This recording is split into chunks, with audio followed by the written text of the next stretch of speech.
Los periodistas.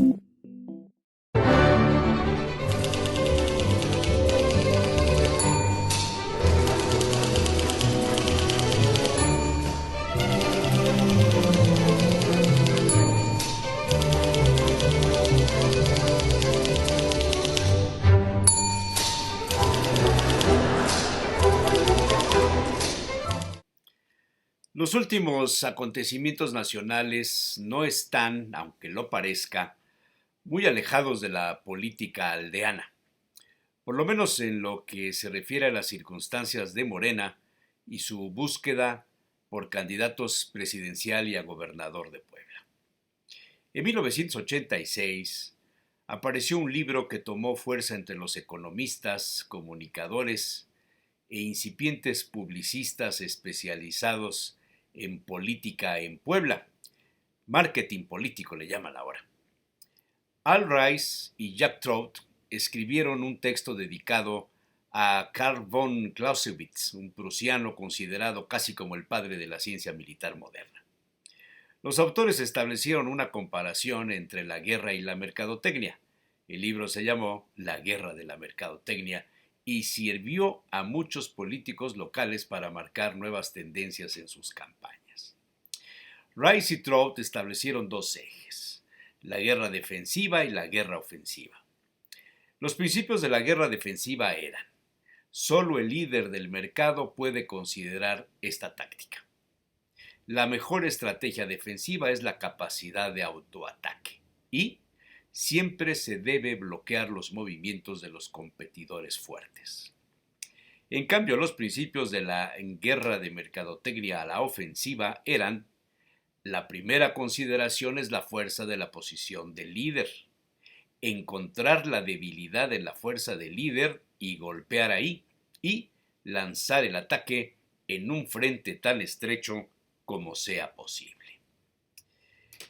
Si aplicamos estas consideraciones, quizá sea más fácil comprender lo que ha sucedido en la última semana, donde se pueden contemplar tanto las operaciones para detener a Ovidio Guzmán como las reacciones al descuido de Claudia Sheinbaum en un tema tan penoso y doloroso como el mantenimiento al sistema de transporte metro de la Ciudad de México.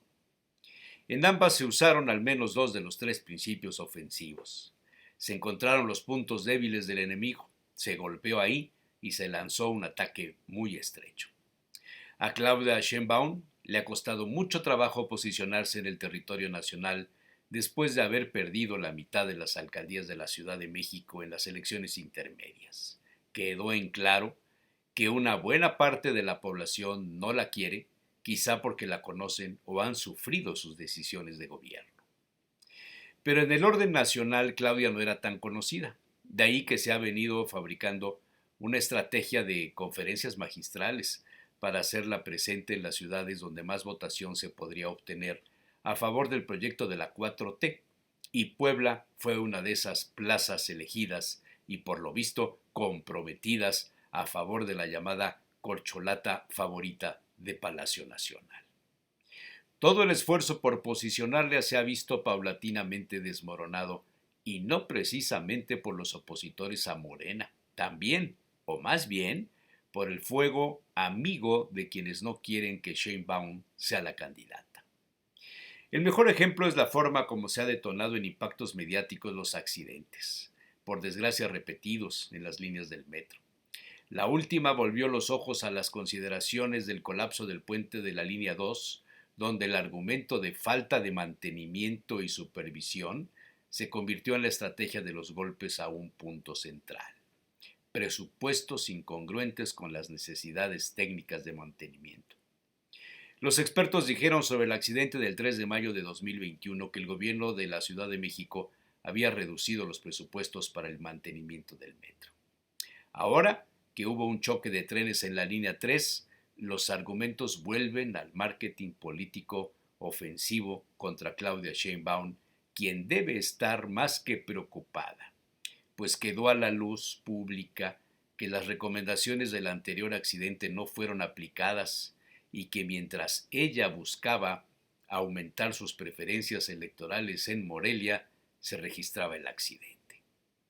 El fuego amigo puso en evidencia esta laguna, este vacío de poder que abre las puertas al cuestionamiento de si Claudia está capacitada para manejar un escenario como el que planteó el presidente y las Fuerzas Armadas, por ejemplo, para lograr la captura de Ovidio Guzmán.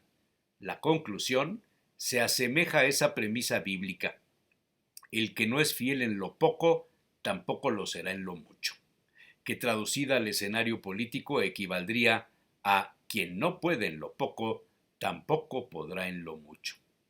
Mientras tanto, la debutante clase política aldeana, poblana, salpicada de modas, arrebatada en algunos casos por el resentimiento o la venganza, podría verse arrastrada en el presunto fracaso de Claudia Sheinbaum, a no ser que el gobernador sustituto mande otra señal.